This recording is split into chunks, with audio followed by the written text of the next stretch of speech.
أعوذ بالله من الشيطان الرجيم.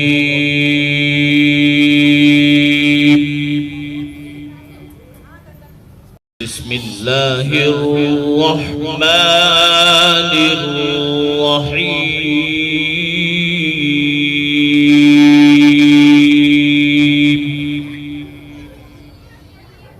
تو ایک تو میرے دوستو، جب بندہ گناہ کرتا ہے تو ایسا نہیں ہو سکتا کہ گناہ کرے اور اس کی سزا نہ پائے، ایسا نہیں ہو سکتا۔ اور دوسرا یہ کہ پھر اس کی احسان فراموشی کی وجہ سے اللہ کی طرف سے جو نعمتوں کا سلسلہ جاری تھا، اللہ پھر اس کے اندر برکت نکال لیتا ہے۔ ایک ہے نعمتوں کا آنا اور ایک ہے اس کے اندر سے برکتوں کا نکالنا، دو الگ الگ چیزیں۔ برکتیں نکال لیتا اللہ کہ اللہ رب العزت نے زندگی دی، برکت نکال لی، اللہ نے اولاد دی، اس کے اندر سے برکت نکال لی، فرما بردار نہیں رہی۔ دولت جو راحت کی چیز تھی، اس سے سکون بھی حاصل ہو سکتا تھا، اس سے آخرت بھی بن سکتی تھی، اس سے زندگی اللہ اس کے اندر سے برکت نکال لیتا ہے۔ شوہر جو میاں کی بیوی کے لیے جسے کہیں گے سکون کا سامان تھا، اللہ اس کے اندر سے برکت نکال لیتا ہے۔ بیوی جو شوہر کے لیے سکون کا سامان تھی، اللہ اس کے اندر سے برکت نکال لیتا ہے۔ گھر جہاں بندہ آرام کرتا ہے، اللہ اس گھر سے برکتیں نکال لیتا ہے۔ کاروبار جس کے اس سے کام بن سکتے تھے، وہی کاروبار سے اندر برکتیں نکال لیتا ہے۔ وہ چیزیں اپنے شکل و صورت کے لحاظ سے نظر آتی ہیں نعمتیں، لیکن اس گناہ کی نحوست سے، احسان فراموشی کی وجہ سے اللہ ان چیزوں کے اندر سے، نعمتوں کے اندر سے برکتیں نکال لیتا ہے۔ کثرت تو آج بہت ہے، برکت نہیں ہے۔ کثرت تو ہے، برکت نہیں ہے۔ گنتی تو بہت ہے، لاکھوں آ رہے ہیں، کروڑوں آ رہے ہیں، لیکن اللہ نے اس کے اندر سے برکت سے معروم کر۔ جوان بیٹے ہیں، برکت نہیں ہے، کسی کام کے نہیں ہے۔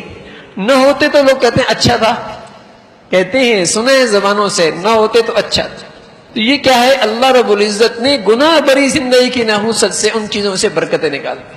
اللہ یہ احساس نصیب فرما دے کہ یہ میری گناہ بری زندگی کے نتائج ہیں۔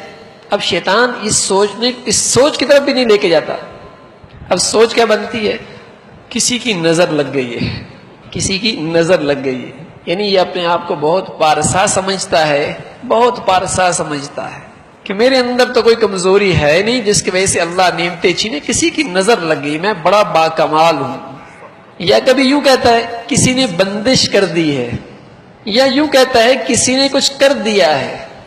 ادھر نظر نہیں جاتی کہ یہ میرے گناہوں کا وبال ہے، یہ میرے گناہوں کا وبال ہے، ادھر نگاہ نہیں جاتی۔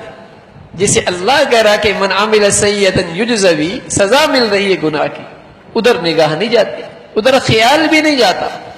تو میرے دوستو، گناہ بھری زندگی کے اندر برکتیں نہیں آ سکتی، گناہ والی زندگی کے اندر سکون نہیں آ سکتا۔ آپ نے بوفے سسٹم دیکھا ہے، کھانے کو گرم رکھنے کے لیے آگ جلائی جاتی ہے، بتی لگائی جاتی ہے۔ تو جب بندہ اللہ کی نافرمانی کرتا ہے تو اس کو بے چین رکھنے کے لیے ایک اندر بتی جل جاتی ہے، وہ ہمیشہ اسے گرم رکھتی ہے۔ یہ باہر کتنا ہی سکون کے اسباب پیدا کر لے، صحت کے حالات پیدا کر لے، خوشگوار ماحول بنا لے، پرفضا ماحول کے اندر چلا جائے، لیکن اندر کی بتی اسے کہاں سکون میں رہنے دیتی ہے؟ جو اس نے گناہ کی وجہ سے تیل دے رکھا ہے جیسے۔ اور کبھی یہ بتی اس کی بیوی بنتی ہے، کبھی بتی اس کا شوہر بنتا ہے، کبھی بتی اس کے لیے اس کی اولاد بنتی ہے، کبھی بتی اس کے لیے اس کا کاروبار بنتا ہے، کبھی بتی اس کے لیے اس کے رشتہ دار بنتے ہیں، کبھی بتی اس کے لیے اس کا خاندان بنتا ہے۔ کوئی نہ کوئی اس پر بتی بن کے مسلط رہتا ہے، کبھی حکمران بن کے رہتا ہے، یہ نہیں بجھتی۔ آنکھ لاکھ تدبیریں کر لیں، لیکن یہ بتی جلے گی۔ ہاں، اسے بجھانا ہے تو اللہ کی نافرمانی سے توبہ کرنا ہے، ان گناہوں کو چھوڑنا ہے۔ ایک بھی گناہ کبیرہ موجود ہے تو بتی جلتی رہے گی، بتی جلتی رہے گی۔ آدمی سمجھتا بس یہ میرا کام ہو جائے تو بتی ارے نہیں بجھتی، یہ کام ہو جائے تو میری پریشانی ختم، نہیں، بتی کو پھر تیل ملتا ہی رہتا ہے، وہ جلتی رہتی ہے۔ اس لیے حل یہ ہے کہ ہم اللہ کی نافرمانیوں سے توبہ کریں، محاسبہ کریں، کہاں کہاں اللہ کی نافرمانی ہو رہی ہے، کہاں کہاں اللہ کی نافرمانی ہو رہی ہے۔ اور اللہ کتنا کریم ہے کہ جیسے ظاہری جسم کی صحت کے لیے اللہ نے کوئی نہ کوئی دوا دنیا کے اندر ضرور بھیجیے۔ وہ دوسری بات ہے کہ بعض لوگوں کی ان دواؤں تک رسائی ہوئی، بعض چیزوں تک رسائی نہیں ہوئی۔ تو یہ کیسے ممکن ہے کہ اللہ رب العزت نے باطنی اندر کے انسان کی بیماریاں پیدا کی ہوں اور اس کے لیے تریاق نہ پیدا کیا ہو، اس کا علاج نہ تجویز کیا ہو؟ نہیں، اس کا بھی علاج فرمایا، اور فرمایا گناہوں کا تریاق، اس بیماری کا علاج یہ کہ سچی توبہ کی جائے۔ اس کا علاج سچی توبہ ہے۔ کوئی بندہ سچے دل سے کسی گناہ کو دماغ میں رکھ کر نہیں کہ یہ کرتا رہوں گا، نہیں، سچے دل سے سارے گناہوں سے توبہ کر لے، قسم خدا کی ایسا محسوس کرے گا کہ ابھی بتی بجھ گئی، وہ محسوس کرے گا، بشرطی آگے پورے عزم کے ساتھ سارے گناہوں سے توبہ کر، وہ فوراً اپنے دل کے اندر ایک ٹھنڈک محسوس کرے گا۔ یہ اس کا فوری بدلہ ہے، فوری بدلہ۔ تو میرے دوستو، یہ نتیجہ ہے ہماری زندگیوں کی بے چینی کا، جو گناہوں کا ہے۔ یہ بے سکونی کا سب سے بڑا سبب ہے۔ ہم حالات کا رونا روتے ہیں، اپنی پریشانیوں کے تذکرے کرتے ہیں۔ میرے دوستو، جو اللہ رب العزت نے پریشانیوں کا سب سے بڑا سبب بتایا ہے، اس سے جان چھڑائیں، اپنے گھروں سے اس کو نکالیں، اپنی زندگیوں سے اس سے پاک کریں، اپنے کاروبار ماحول کے اندر جہاں ہم سے کچھ بن پاتا ہے، اپنے اس کاروبار کو گناہوں سے پاک کر۔ جب تک یہ نہیں ہوگا تو میرے دوستو پھر کوئی نہ کوئی بتی جلتی رہے گی۔ اس لیے اس کا علاج یہ ہے کہ بندہ اللہ کی طرف متوجہ ہو کر سچی توبہ کرے اور عزم کرے کہ اللہ کی نافرمانی نہیں ہو۔ حدیث میں رسول کریم صلی اللہ علیہ وسلم کا مفہوم ہے کہ جب بندہ گناہ بھری زندگی سے توبہ کرتا ہے تو 3 نعمتیں اللہ اسے نصیب فرماتا ہے۔ 3 نعمتیں۔ پہلی نعمت اللہ اسے یہ نصیب فرماتا ہے کہ بغیر خاندان کے، بغیر نسب کے، بغیر قبیلے کے، بغیر عہدے اور منصب کے اللہ اسے عزت نصیب فرماتا ہے، ایک نعمت۔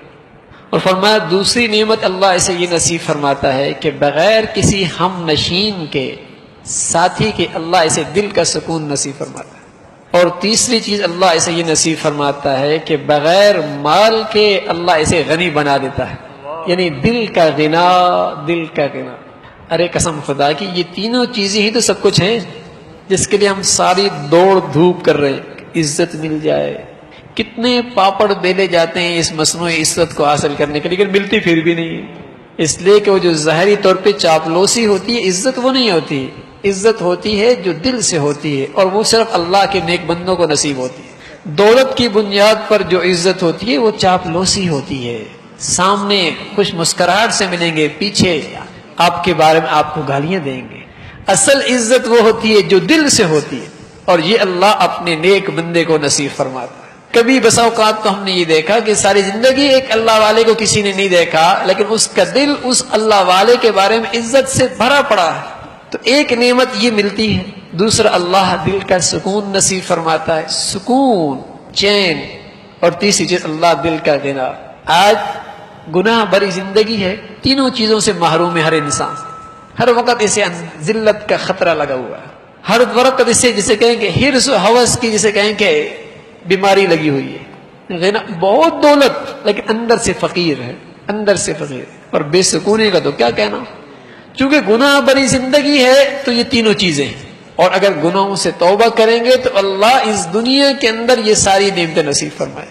میرے دوستو، اللہ رب العزت نے تو ہمیں دنیا کے اندر اس لیے بھیجا ہے کہ ہم سکون بری زندگی گزاریں، اس لیے ہم اپنی زندگی کا جائزہ لیا کریں۔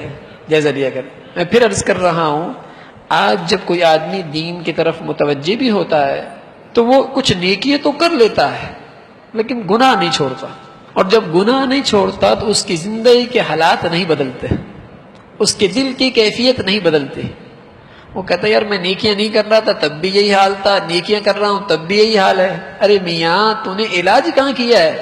تو نے تو کچھ تھوڑی بہت دوائی کھائی ہے، پرہیز تو بالکل ہی نہیں کر رہا، اور جب تک پرہیز نہیں کرے گا کہاں سے صحت ملے گی؟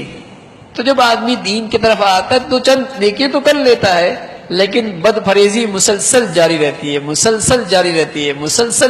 ہے۔ ہم نے دیکھا بہت سارے وظیفے کرنے والوں کو کہ جب بہت سارے وہ وظیفے کرتے ہیں اور ان وظیفر پر ان کا کام نہیں بنتا تو وہ اللہ کے بارے میں اور بدگمان ہو جاتے ہیں. کیوں؟ وہ اس لیے بدگمان ہوتے ہیں کہ جب آدمی کا معدہ خراب ہو اور توانائی کی دوائی کھائے تو بس اوقات آدمی اور بیمار ہو جاتا ہے. سمجھدار ڈاکٹر کیا کرتے ہیں؟ وہ کہتے ہیں میاں طاقت کی دوائیاں نہیں کھانی، پہلے اپنے معدے کا علاج کرو.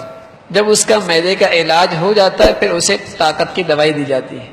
اس لیے اصل بیماری کا علاج کیا ہے؟ پہلے گناہ چھوڑو، پھر جب دعا کرو گے تو اللہ رد نہیں کرے گا.